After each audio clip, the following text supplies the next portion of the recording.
Assalamualaikum dan salam sejahtera.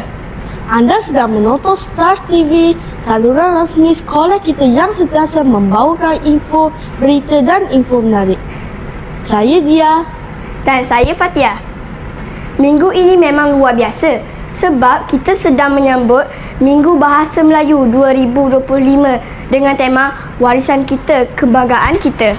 Betul tu Fatia, Minggu Bahasa Melayu ini diadakan untuk kita menghargai dan mencintai bahasa kebangsaan kita. Bahasa yang menyatukan seluruh rakyat Malaysia.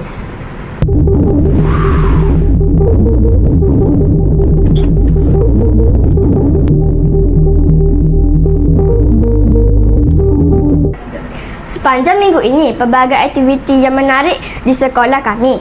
Antara yang paling dinanti-nantikan ialah permainan tradisional.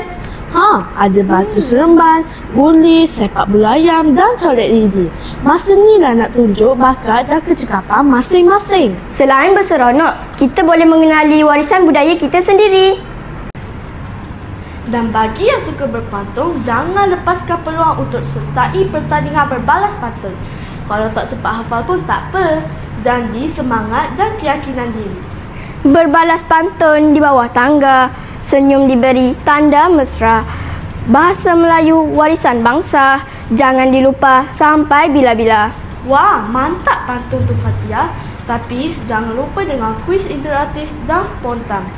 Ayo kita saksikan rangkuman aktiviti menarik telah diadakan sepanjang Minggu Bahasa Melayu ini. Bermohon sembah berhajat, hajat berasal kayangan puri. Hamba puteri imbas berempat, turun bermalam serata negeri.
Minggu Bahasa Melayu 2025 kini telah melabuhkan tirainya.